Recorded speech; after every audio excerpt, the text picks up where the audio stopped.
Now, yes निकालो।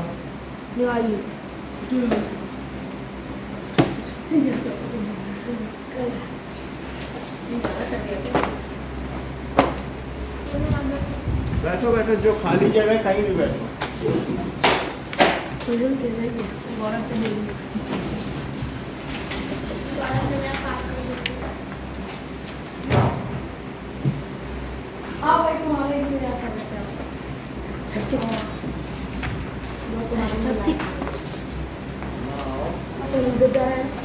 बात नहीं करो। सो क्वेश्चन नंबर 5 देखिए। बात नहीं करो। अबे 2 मिनट। चलो क्वेश्चन नंबर 5 देखो। Is it possible to have regular polygon whose measure of exterior angle is 22 degree? So exterior angle का फार्मूला बताइए मंगल। Sir 360 by n। चलो so exterior angle खोलिए पेज। so exterior सब पेज कौन सा है? exterior angle का प्रियांशु फार्मूला बताओ। एक्सटीरियर का एक्सटीरियर का होता है 360 डिवाइडेड बाय n। सही। 360 degree divided by n n। Number of side. अब वो कह रहा है कि जिसका एक्सटीरियर एंगल 22 डिग्री हो तो यहाँ 22 डिग्री रख दो, तो दैट इज 360 अपॉन n। सही है, इधर ध्यान दीजिए मंगल। तो यहाँ 22 डिग्री रख दिया। वो कह रहे 22 डिग्री का किसी का एक्सटीरियर एंगल हो सकता है, तो मैंने रख दिया। अब पता करें अगर n की वैल्यू 3 साइड 4 साइड 5 साइड आएगी तो हो सकता है, और अगर n की वैल्यू 3.5 साइड आएगी तो क्या हो पाएगा? नहीं, क्योंकि जो पॉलीगन की साइड्स हैं वो तो इंटीजर में होती है ना, तो इसलिए n की वैल्यू हमेशा होल नंबर आनी चाहिए। होल नंबर ही नहीं, 3 से ऊपर भी आनी चाहिए, क्योंकि पॉलीगन में 3 या 3 से ऊपर साइड्स होती हैं, तो 3 4 5 आ जाएगी तो हो सकता है। अब हम इसको देखते हैं, n को वहाँ ले लो, तो 22 डिग्री इंटू n क्या हुआ बोलो? 360। तो n को यहाँ छोड़ो और 360 डिग्री अपॉन 22। अब इन दोनों में डिग्री से डिग्री को कट कर दो, और जरा दोनों को 2 से तो कट करो। 2 से डिग्री ऊपर कट करेंगे 180 और 11। 180 और 11। तो अब जरा देखो क्या 11 से 180 कटेगा? देखो 11 से 180 कट करो, 11 1 is तो 70 आएगा, और 11 6 जा तो 4 बच गया। तो इसका क्या मतलब है कि दैट इज n की वैल्यू कितना है? ये कितना आंसर आ रहा है बताओ? 16 यहाँ लिखा जाएगा, और ऊपर क्या लिखा जाएगा? 4 जो रिमाइंडर होता है, और अपॉन 11। जब हम 11 से 16 में मल्टीप्लाई करेंगे तो जो वैल्यू आएगी फिर 4 ऐड करेंगे, इससे इसको करोगे 176 आएगा, देख लेना, और उसमें 4 जोड़ देना तो 180 बाई 11 आ गया। तो ये क्या आपको इंटीजर लग रहा है, होल नंबर लग रहा है? नहीं ना, मिक्स फ्रैक्शन। तो इस तरीके से हम कह सकते हैं as n is not a whole number, so 22 degree cannot be the exterior angle of any polygon. Repeat करो। As 16 by 4 11। हाँ, that is 180 by 11. 180 by 11 is not a whole number. ये whole number है क्या? नहीं ना।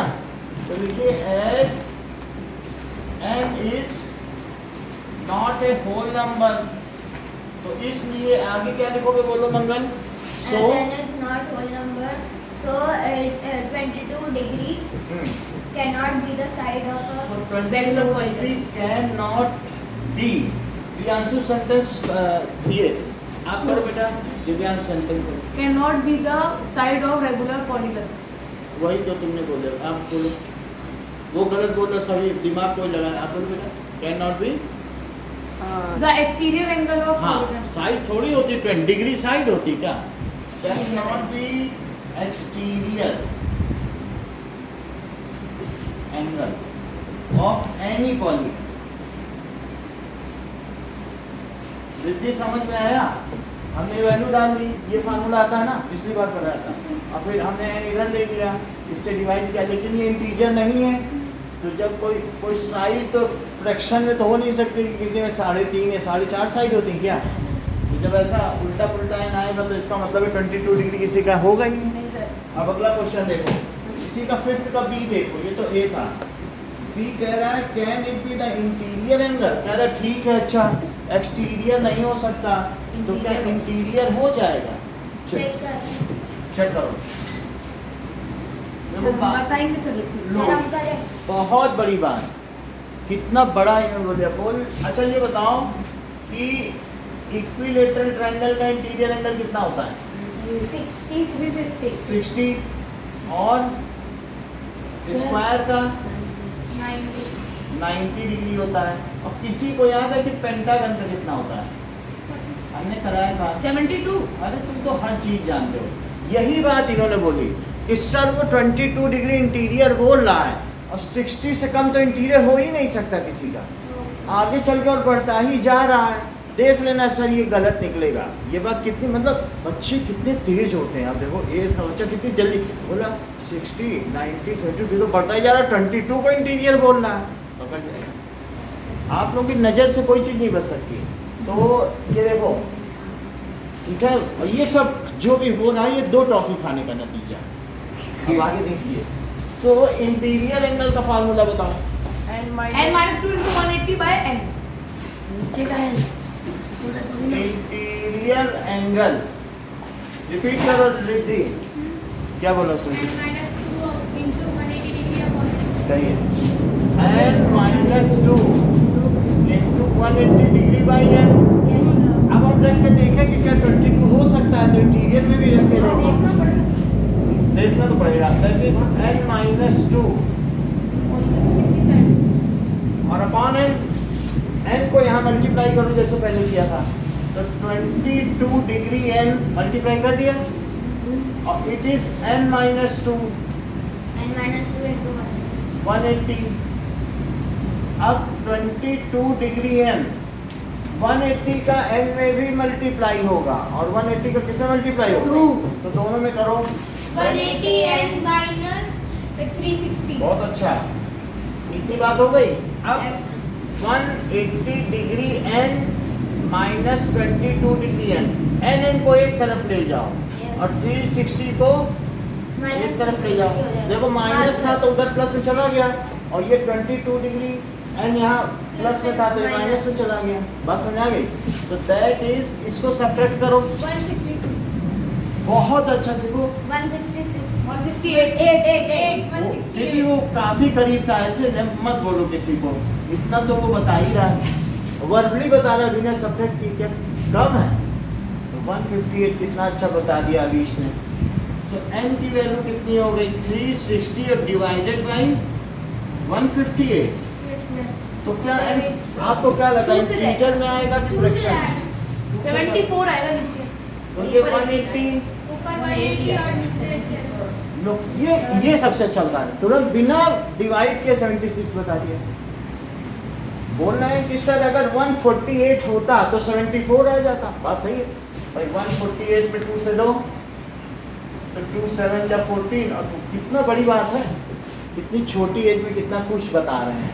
तो और ये देखो 158 है तो 2 7 या 14 और फिर 18 बचा, तो 18 का क्या होता है?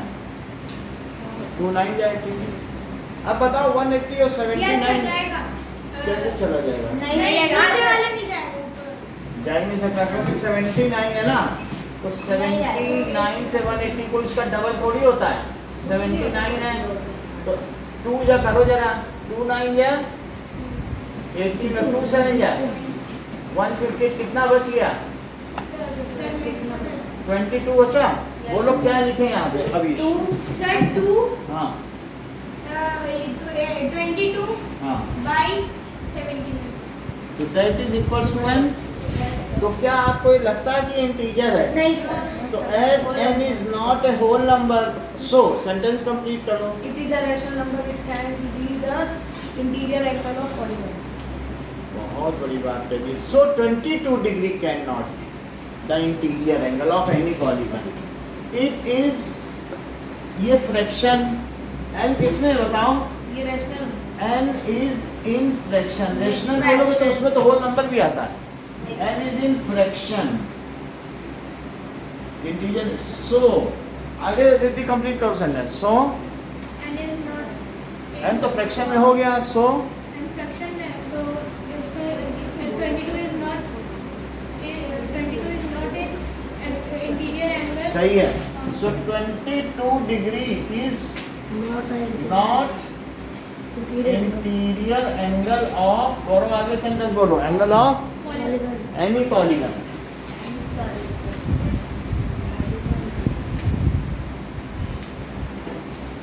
नाउ इतनी बात हो गई. सो अब देखिए क्वेश्चन नंबर 5 का बी हो गया. ये नोट कर लिया आपने? नोट कर लो, नोट करो, कहाँ पे है? नोट करो, फिर इसे बोर्ड पे कराएंगे. हाँ सर में से कोई नहीं सर. पेन ले लो. देखो चल रहा है.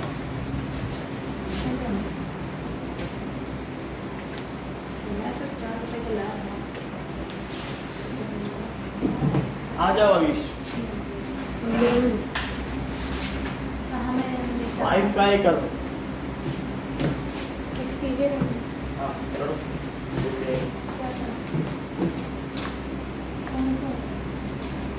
अच्छा ये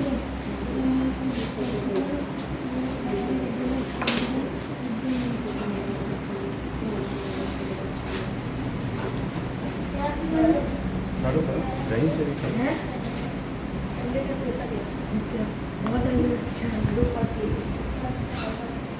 वो पता नहीं. हो गया. कर दिया ना. इससे इसको रब कर. फर्स्ट में कभी नहीं आ सकता. एक बार देख लो फिर मैं इसे मिटाऊं. हाँ मैं सर नहीं मिला. नोट कर लिया. अरे वो कर लेता हूँ. 22 1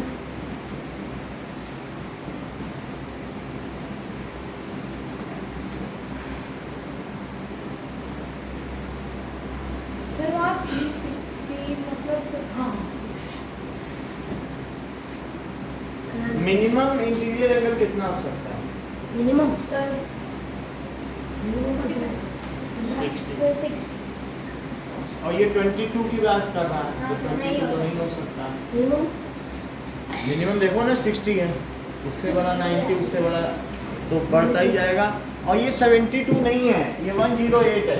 हाँ सर एक्सटीरियर है 72. हाँ ये सर और मैक्सिमम वो है 10 मतलब 120. भाई 16 में. अच्छा ये बात समझ आ गई ना. तो ऊपर ऊपर लिख दे, इधर नीचे लिख दे. जो मिनिमम इतना हो सकता है इंटीरियर और मैक्सिमम एक्सटीरियर कितना हो सकता है? 120. और इंटीरियर के लिए कोई, एक्सटीरियर के लिए कोई मिनिमम का क्राइटेरिया नहीं है, लेकिन कोई पूछे मैक्सिमम एक्सटीरियर कितना हो सकता है तो 120. 120 सर 30. क्योंकि जब एक चीज इसके लिए मिनिमम है तो उसी तरह से एक्सटीरियर भी इसी के लिए ही है मैक्सिमम. सर तो सर्कल का क्या होता है? सर्कल के केस में सर्कल आप ये समझो ना, जब बहुत ऐसे ऐसे ऐसे करते चले जाएंगे तो सर्कल में जो भी एक्सटीरियर एंगल होगा बस वो 10 डिग्री ही होगा करीब करीब, बहुत छोटा सा. तो बिल्कुल सर लिस्ट लिया. दिखाओ. डेफिनेशन कौन लेगा? नहीं नहीं कुछ नहीं. अब आप हमें बता देना क्या लिखना है. 1 मिनट मुझे देख लेने दो. तो अब बताओ इसके आगे क्या लिखोगे. Hence 22 is not the exterior angle of any polygon. और ये इसका फार्मूला क्या था वो नहीं लिखा तो मेरे पास क्या. Serial Exterior angle. हाँ बोलो क्या लिखोगे. Exterior angle का 360 by n. लिखना पड़ेगा भाई पहले. ठीक है चलो. सर लिखना तो पड़ता है ना एग्जाम में. बनता है जो लिख लूंगा.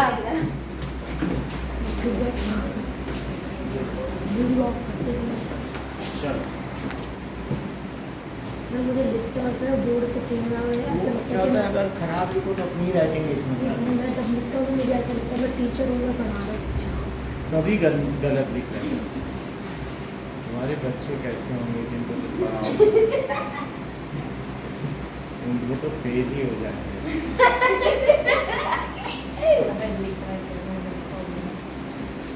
तुमको भी आना है, अब आपको भी आना बेटा। सर ये बिल्कुल पक्का। सर एकदम स्टाइल। अच्छा interior angle is equal to, तुम कहीं इक्वल टू लगाते ही नहीं, इज इक्वल टू लगाओ इंटीरियर एंगल, अभी कोई देख लेगा फिर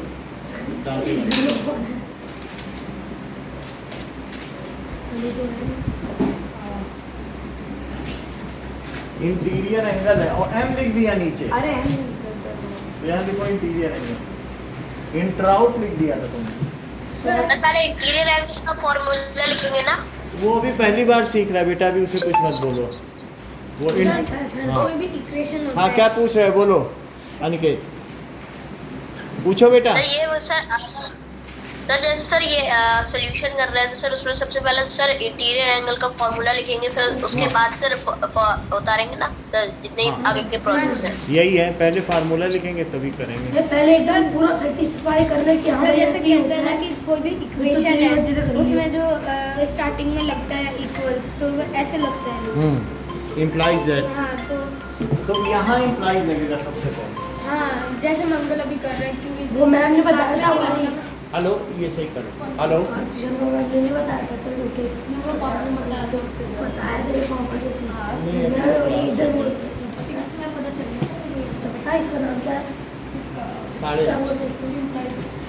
इम्प्लाइज क्या जो तो चलो इम्प्लाइज दैट इम्प्लाइज बोलते हैं इम्प्लाइज दैट। तो यहाँ है ना इसमें जब वहाँ क्यों लगेगा, जब हम इधर जाएगा तब लगेगा, आप लगा चलो। मुझे सर ये नंबर इधर नीचे आएगा। अब तुमने ये किया अभी सही है। अब मान लो तुम एन इधर ही क्यों नहीं लिखते, तो यहीं लिखो 158 की जगह का यहाँ लिखो, पूरी गलती है। ऐसे हो जाएगा, ठीक है ना, एक ही बात है। चलो क्वेश्चन में साइन लिखा है, इसको एमडी उतार लिया। सही कर रहा है। 79 रहेगा ऊपर नीचे।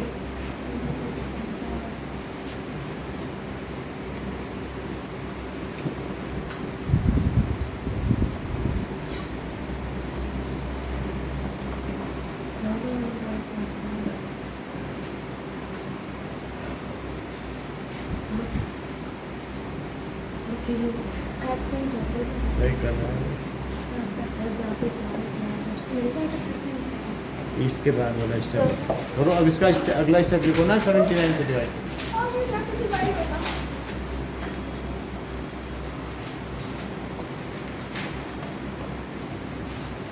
सर यहाँ सर हाँ 2 से डिवाइड करो, उधर एन लिखो, 158 हो गया ना, एन बचा है, एन इज इक्वल टू यहाँ लिखो। यहाँ भी लिख सकते हो, कोई दिक्कत नहीं, एक ही बात है। हाँ चलो अब इसको 2 से डिवाइड। सही है। ठीक है, मिस्टर भाई इसको भी करने दो करो। हाँ तेरी बात है। ठीक कर रहे हो, करो।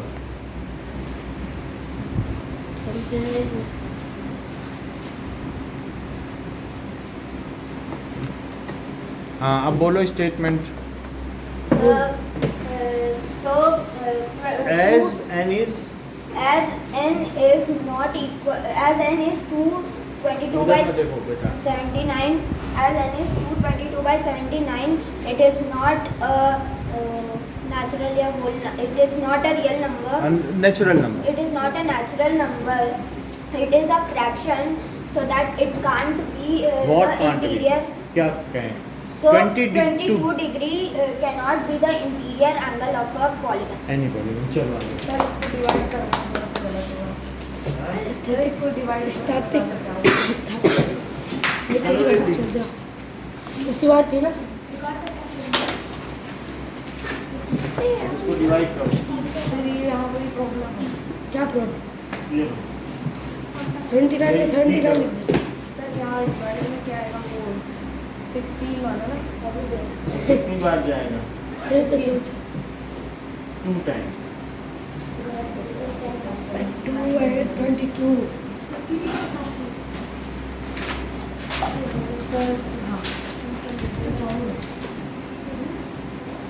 not 21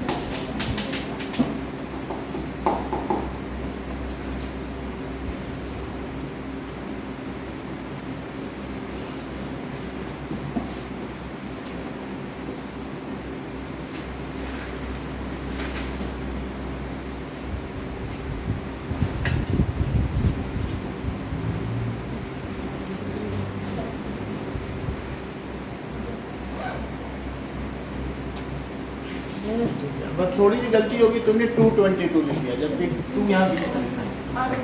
कोई बात नहीं। सर और सब सही है। सर आओ। अगला सर उसने 222 बची। नवाज इसकी बारी नहीं आई प्रियांशु आओ। अरे सर वो तो छोटा बड़ा हो जाता है छोटा बड़ा नहीं था, सामने ही लिख दिया, थोड़ा नीचे होना चाहिए। सर मेरे को इसमें प्रॉब्लम मुझे पूरा रट के आया रुक जाओ, 158 बताना नहीं।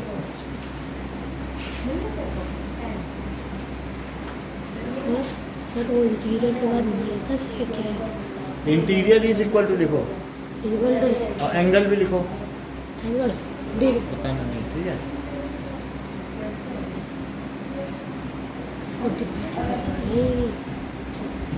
हिंट मत दो।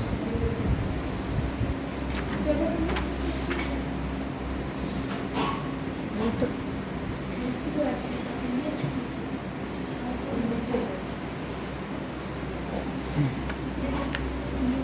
चलो बाकी आप लोग अपनी कॉपी में ए और बी करो, 5th का। 22 ही है ना सर? 5th का A। चलो इधर मत देखना, ठीक है। ओके सर जिम्मेदार क्वेश्चन देंगे बुक से देखो।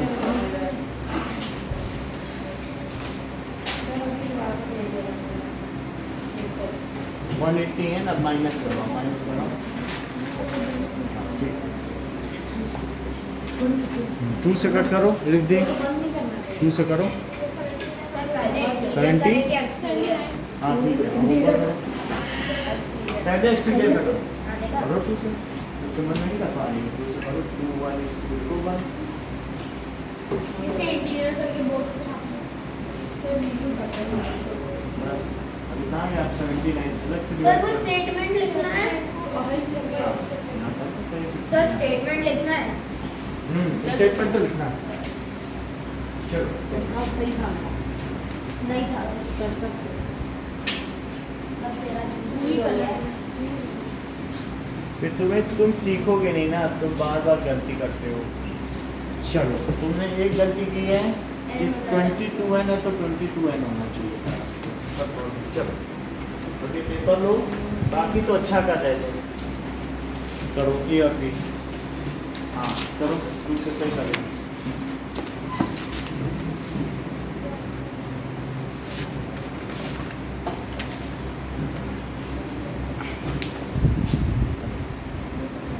Exterior angle is equal to, ऐसे मत लिखो।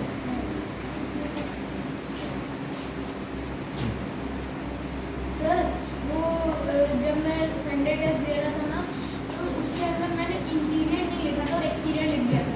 फिर जब मैं रीचेक कर रहा था लास्ट में, जब मैम ने मांग रही थी, तब ना मैंने देखा कि मैंने इंटीरियर नहीं लिखा, तो मैंने उसको साथ में ऐसे इंटीरियर लिख दिया। वो देख लेंगे। सर किसी भी क्लास का देखोगे आप? 79 लिखो ना, ऐसे गलती मत किया करो। हाँ बोलो, लास्ट में क्या लिखोगे? N is in fraction, so interior, so 22 degree cannot be interior angle of any quantity. ये चलो सर ये क्या है सर, मेरे को चाहिए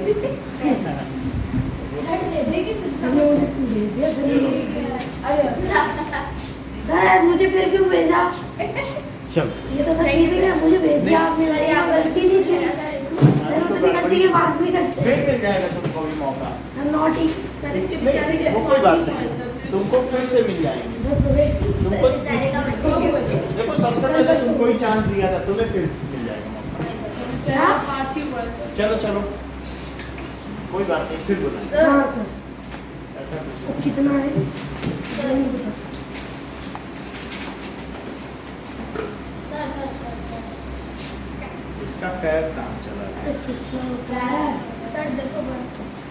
क्या है चलो बेचारे कंप्लीट करो, अरे कितना कंप्लीट करके दो। सर डिग्री से जो होता है 360 sir exterior into short form.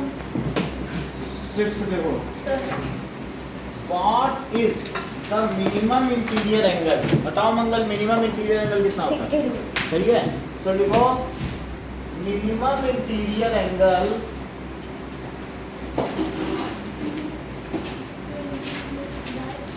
Is for triangle. ऐसा किसके लिए होता है? ट्रायंगल और तो n की Equilateral। वैल्यू कितनी हो जाएगी? 3। यस अब सर इंटीरियर एंगल का फार्मूला लिखो। n minus interior angle is equal to n N minus minus 2 2 into 80 180 180। 180 नीचे n भाई ये हो गया। यस सर तो अब इंटीरियर एंगल मिनिमम पूछ रहा है, n की वैल्यू बस 3 रख दो, आंसर आ जाएगा। 3 माइनस 2 2 into 180 नीचे का 3 कट तो 1 कट भी कर सकते माइनस टू 180 और बाई 3 कट जाएगा ना 1 तो क्या 60 आ गया? यस सर ये एक आंसर है। अभी का आंसर देखो, B ला अभी समझो इस बात को। चलो बताएं, कह रहा है कि बैठो बैठो बताएं मिनिमम इंटीरियर एंगल किसके लिए होता है? ट्रायंगल अभी तुमने देखा था कि नहीं? मिनिमम इंटीरियर एंगल अभी यस सर 60 90 108 तो मिनिमम ट्रायंगल के लिए होता है। 60 तो लिखे ना minimum interior angle is for triangle, और ट्रायंगल में n कितना होता है? 3। इंटीरियर एंगल का फार्मूला लगाओ, 3 minus 2 into 180 180 by 3 तो 3 minus 2 1 हुआ, Yes, 1 into 1 180 by 3 तो Yes. 60 हो गया। yes. अब वो अगला बी पार्ट में कह रहा है मैक्सिमम एक्सटीरियर एंगल, वो भी ट्रायंगल के लिए ही होता है, क्योंकि जितना इंटीरियर मिनिमम होता जाएगा उतना ही एक्सटीरियर बढ़ता चला जाएगा। तो इस तरह 120 हो हाँ, 120 डिग्री तो max maximum exterior angle is 120 for triangle. ऐसा क्या लिखोगे? फॉर, दोनों में वही सेंटेंस लिखना। तो n की वैल्यू इसके लिए भी कितनी हो जाएगी? 3 और फार्मूला क्या हो जाएगा बताओ? 360 डिग्री का है दैट इज वही exterior angle. Exterior angle is equals to 360 by n। अब बोलो n की वैल्यू यहाँ क्या रख दो? 360 by 3. तो ये कितना हो जाएगा? 120 degree. यही है, और भी करके दिखाओ, नोट कर लो करना हो कॉपी में मतलब अभी क्या बोर्ड पे पेज पे। पेज पे तो ठीक है देखो सर। समझ में आ गया? दोनों बिल्कुल आसान है, वही दोनों फार्मूला लगाना। 3 दोनों में रख सर दो। ये डायरेक्ट इंटीरियर एंगल से शुरू करते हैं मैक्सिमम एंगल. नहीं, ये तो लिखना पड़ेगा कि ट्रायंगल के लिए इंटीरियर मिनिमम होता है और एक्सटीरियर मैक्सिमम। सर वो क्वेश्चन तो सर रहेगा पूरे ना। पॉलीगन में भी यही है. हैं? पूरे पॉलीगन में भी यही है. चलो जमा करो तो अगला कर पाओगे। आप लोग बोर्ड में नहीं देखना, ये करेगा ना दिव्यांश। वो तो दे दो पेपर, तब तो अगला देखोगे। चलो 6 का वो गलत है, 22 क्या गया है? ठीक है सर गलत है। सर करते हैं। देख लो सर आप करते अभी तक, उधर मत देखो, यहाँ मत देखिए, ठीक है? अपना मिनिमम इंटीरियर एंगल पूछ रहा है किसके लिए है? तो मिनिमम इंटीरियर एंगल ट्रायंगल के लिए है, और मैक्सिमम एक्सटीरियर एंगल भी ट्रायंगल के लिए है 3। तो इंटीरियर एंगल में n की तरह 3 लिख देना, और एक्सटीरियर एंगल में भी n की जगह 3 लिख देना, दोनों वैल्यू आ जाएंगे। करो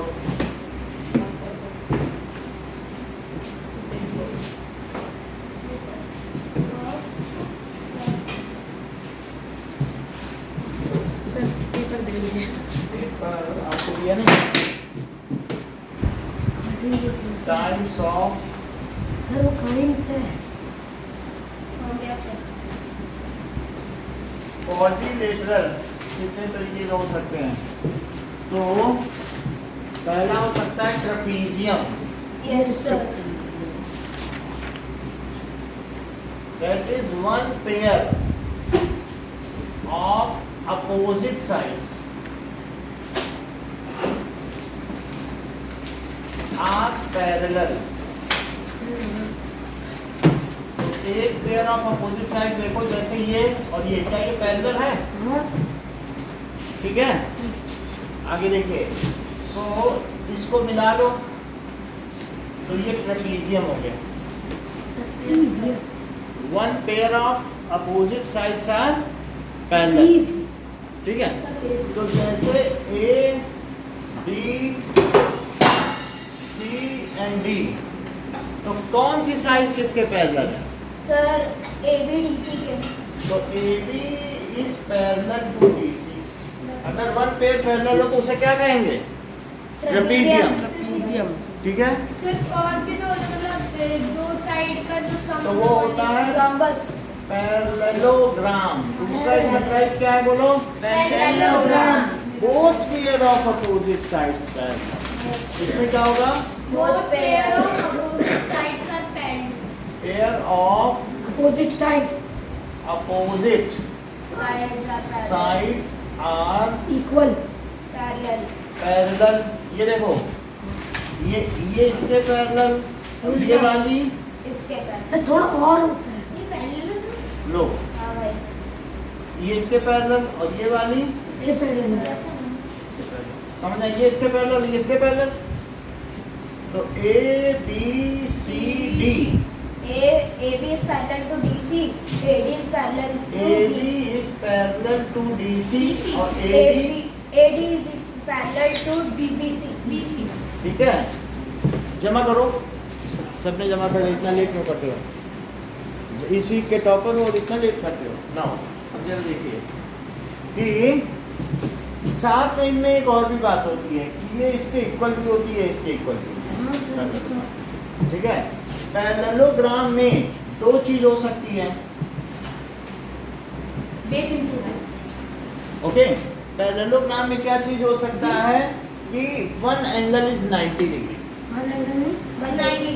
एक 90 होने से उसके सामने वाला भी 90 हो जाएगा, क्योंकि पैरेललोग्राम के आमने सामने वाले एंगल इक्वल होते हैं और ये वाला इसके इक्वल होता है। तो एक 90 तो ये भी 90 और इस इन दोनों का सम 180 होता है कोइंसिडेंट एंगल, तो सारे ही 90 हो जाएंगे, ऑल 90।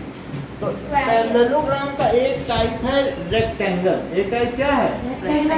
तो रेक्टेंगल का क्या मतलब होता है बताओ? डिफाइन करो। अब पैरेललोग्राम जिसकी सेम होती है जो बता दिया, और ब्रेड जिसकी सेम होती बहुत बड़ी बात कही है। अब parallelogram whose one angle is 90 degree, सिर्फ यही डेफिनेशन लिखनी है। समझ में आ गई बात? क्या लिखोगे? A parallelogram whose one angle. One angle is 90 degree. One के 90 होने से सारे 90 हो जाएंगे, क्योंकि अच्छा एक बात बताओ तुम लोग, फिर से बताओ। ये एक पैरेललोग्राम है Yes, और पैरेललोग्राम में ये 60 डिग्री है yes sir, और ये 4 सेंटीमीटर है और ये 3 सेंटीमीटर है। yes sir, A B C D. तो क्या तुम दिव्यांश ये बता सकते हो कि एडी की लेंथ कितनी होगी? सर 4 सेंटीमीटर है। नहीं, एडी की लेंथ बीसी के इक्वल होगी, अनिकेत, क्योंकि आमने सामने की लेंथ इक्वल होती है। यहाँ देखो ना, this is equals to this. और this is equal to this. तो बोलो एडी कितना होगा? Equal to D. opposite sides are equal. Parallel भी होती है और इक्वल भी होती है। तो फिर डीसी की अनिकेत कितनी लेंथ होगी? सर जो AB की लेंथ होगी वही सर DC की लेंथ होगी। तो ये 4 सेंटीमीटर। एक और बात बताओ, मुझे बताओ एंगल बी की वैल्यू कितनी होगी? सर किसकी? Angle B. सर D की सर 6। बोलो प्रियांशु। 60 डिग्री होगी। एक और बात बता दो प्रियांशु, ए कितना होगा? Sir, sir 90। वो बहुत अच्छा होता है। कितना? देखो सर ये- क्योंकि 180 डिग्री होता वो है. पूरा बता दिया उन्होंने कि एंगल। सर 120 होगा. हाँ तो थोड़ा ही अंतर है, ऐसे किसी को मत बोलो।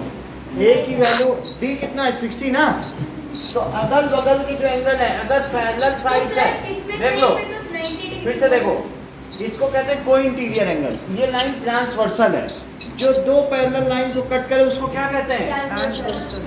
तो ट्रांसवर्सल लाइन में जो अंदर के दोनों एंगल का सम है वो कितना होगा? 180। तो क्या ये लाइन इसको दो पैरेलल को कट करी तो ट्रांसवर्सल हुई? देखो दो पैरेलल को कट करी, यहाँ की तो कटिंग कर रही है। तो बोलो ए और डी की सम कितना हुआ? 180। और डी कितना है? तो ए कितना हुआ? 90 था, तो तुम सब्ट्रैक्ट ही नहीं कर रही हो। 120 सही। वो तो मैं उसको मोटिवेट करने के लिए वहाँ बैठा, तुमने क्योंकि डिग्री तो बता रहा, मीटर बोल देता क्या कर लेती? 90 मीटर। समझ आया? ये 60 है। अच्छा ये 60 है तो ये कितना हुआ?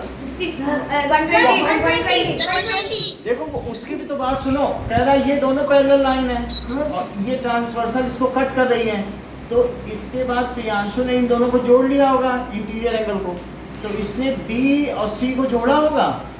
तो एंगल डी और प्लस एंगल सी क्या किया बोलो? 180 कोई इंटीरियर एंगल, और डी की वैल्यू 60 रखी और एंगल सी और 180, तो बोलो एंगल सी कितना आ गया? 120। इस तरीके से उसने 120 निकाला। बोलो बात समझ आ गई? तो ये अगर 120 है, या फिर उसने ये सोचा होगा कि अपोजिट एंगल्स इक्वल होते हैं, उसका ध्यान अभी भी पीछे है क्योंकि पढ़ा लिखा है। पढ़े लिखे लोग बोर्ड पे नहीं देखते हैं, वो बीच में बोल देगा 90 मीटर और फिर उधर देखने लग जाएंगे। उसको पापा छोड़ने आते हैं ना, उसको मेहनत करनी नहीं पड़ती है, तो फिर क्यों पढ़ेगा? अब ये 120 डिग्री है तो ये कितना एंगल हुआ? 120 दोनों सेम होते हैं। रुक जाओ अभी, ये दोनों एंगल आपस में क्या रिलेशन रखते हैं? सर को कॉरेस्पॉन्डिंग। देखो अब पापा मेहनत क्यों करेगा, पापा छोड़ने आते हैं। तुम बताओ ये दोनों एंगल का क्या रिलेशन है? सर कौन से? ये दोनों ए और सर इसमें 180 डिग्री का। So these angles are known है, ये आपस में कौन से हैं? यही बताना था। तो सम ऑफ कोई इंटीरियर एंगल्स क्या होगा? 180 डिग्री। सम ऑफ कोई इंटीरियर एंगल्स क्या है? 180 डिग्री होगा। तो इतनी बात तुम्हें पता चल गई। और ये 120 है तो ये कितना होगा? 120 डिग्री होगा। What does it mean bye rectangle? Rectangle क्या होता है?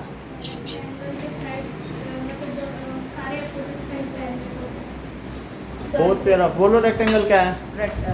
रेक्टेंगल दो साइड साइड ही 90 डिग्री बोल दिया, अब क्या कर लोगे? Side 90 degree. डिग्री फॉर्म कर सर 90 डिग्री। हाँ बेटा बोलो अनिकेत, फिर से बोलो आप। सर इसकी सर सारी साइड सर 90 डिग्री से फॉर्म कर सर। साइड 90 डिग्री नहीं होती हैं। देखो both pair a parallelogram whose one angle is 90 degree. एक समानांतर चतुर्भुज जिसका एक कोण समकोण होता है उसे आयत कहते हैं। That is a parallelogram. फिर से समझो, what does it mean bye rectangle?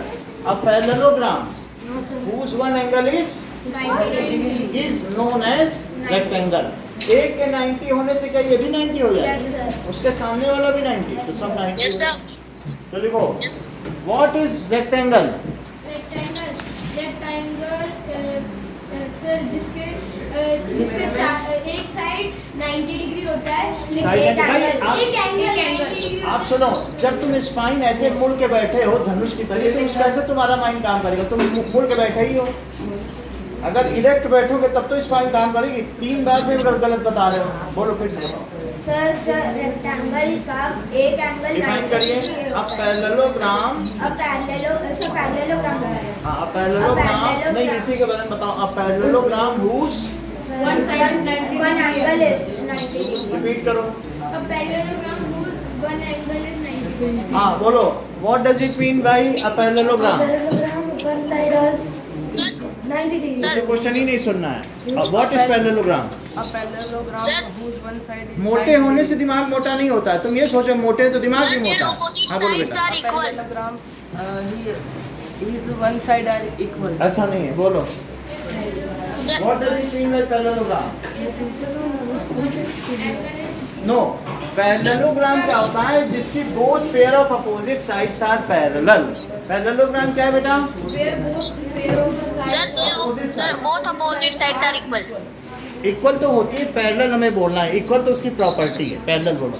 What is parallelogram? Sir जिनकी दोनों साइड पैरेलल, साइड नहीं, दोनों अपोजिट साइड। दोनों अपोजिट साइड है, सेम होती है पैरेलल। नहीं होती है। रेक्टेंगल बताओ। रेक्टेंगल होती है सर, जैसे कि इधर की दोनों सेम होती है। इधर उधर बताना है। रेक्टेंगल बताओ।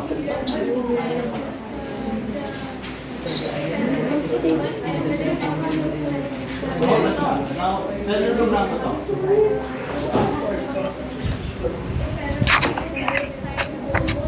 बहुत बड़ी बात है, वो कितनी अच्छी बात कह दी है। मैंने इनसे पैरेललोग्राम पूछा तो इन्होंने क्वाड्रिलेटरल से रिलेट किया। A quadrilateral whose both pair of opposite sides are parallel. कितनी बड़ी बात है। किसी छोटी क्लास में पढ़ी हो, फिर से रिपीट करो सबके लिए। What is parallelogram? देखो कितना अच्छा बताना है। अ क्वाड्रिलेटरल से शुरू किया ना इन्होंने। अ क्वाड्रिलेटरल एक ऐसा चतुर्भुज जिसकी दोनों आमने सामने की विपरीत भुजाएं समानांतर होती हैं, समानांतर चतुर्भुज कहलाता है। फिर से बोलिए। A quadrilateral whose both pair of opposite sides. बहुत अच्छे। इज पेयर साइड इक्वल नहीं बोलना है, पैरेलल बोलो। फिर से बोलो। Opposite sides. आप रिपीट करें। कुछ नहीं। A quadrilateral whose both sides हाँ। both Sir, a quadrilateral whose both pair of opposite sides are parallel to each other. अभी This रुक is जा, known as अभी parallel. आपका भाई बोल रहा है ना, थोड़ा शांत हो जाए फिर तुम बोलना। तुम्हारी क्लास में वो बोल रहा है, तुम उसी क्लास में बोलना। वो करप्ट कर रहा है ना तुम्हारी क्लास। थोड़ा शांत हो जाओ। Give her a grace. देखो लड़कियों की बात होती, बात करना, तो मैंने हर बोल दिया। अब जो बॉयज होते हैं मस्कुलर होते हैं, मम रहते हैं। आप हिम बोल, अभी चुप हो गया, हिम बोल। चल हाँ। A quadrilateral where both the opposite sides are parallel. Both pair of opposite Sides side. are parallel. ठीक है। What is rectangle? Quadrilateral which one in a parallelogram which one side is of 90 degree. Side. Angle of चलो what is trapezium? Trapezium they are one pair of side is equal. No, trapezium sir जिसकी opposite side equal parallel. Equal का बोलना, trapezium दीदी। one side of opposite side कहाँ है? One one pair pair of of opposite side are parallel. Rhombus. ये तो rectangle हो गया, अब रॉम्बस का बताओ। बोलो, Opposite sides are बात नहीं करो प्रद्युम्न। हाँ, रॉम्बस बोलो। A parallelogram whose all sides are equal। Sir उसका diagonal 360 वो सब अलग बात है। हाँ। रॉम्बस की डेफिनेशन बताइए। whose all sides are equal। A parallelogram। whose all sides are लिखो इस equal. चीज को। A parallelogram। Sir parallelogram whose बोलो Aniket. Sir whose all sides are equal। Equal. और रेक्टेंगल की भी बोल दो। सर सर अब parallelogram sir which sir all sides are sir equal। whose one angle is 90 degree। A parallelogram whose one all angle sides are sir 90 degree। whose one angle is 90, फिर उससे सारी हो जाएंगी। अब जरा देखो, ये देखिए इन दोनों का ही कॉमन टाइप है square. A rhombus whose one angle is 90 degree और a rectangle whose all sides are equal। दोनों चीजें बोल सकते हैं। फिर से समझो, स्क्वायर दोनों, फिर से बोलिए। देखो स्क्वायर क्या है? whose all sides are equal and one angle is 90 degree। ऐसे लिख दो। Square is a rectangle as well as a parallelogram. चलो लिखो। हाँ, rhombus लिखो इस चीज को। स्क्वायर क्या है? Its all sides are equal and one angle is 90 degree। लिखो इस चीज को। its all sides equal and one angle 90 degree. कितना लिखो?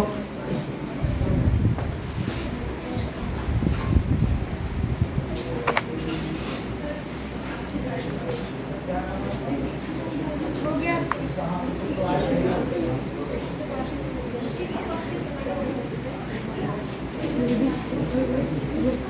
हो गया सर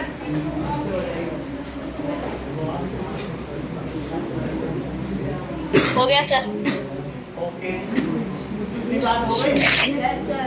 चलो, अब देखो। Now,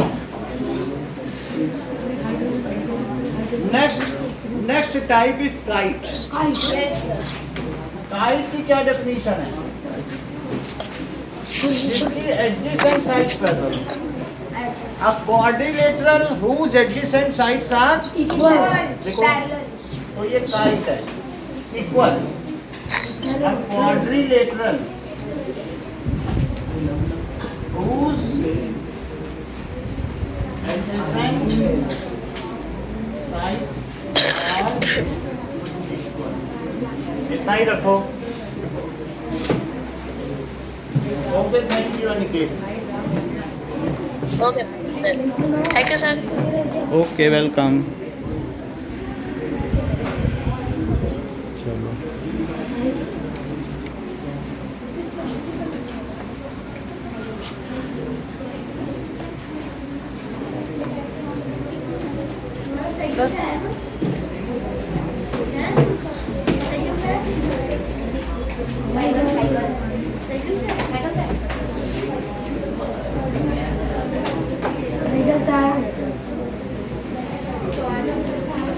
हमारा 2 मिनट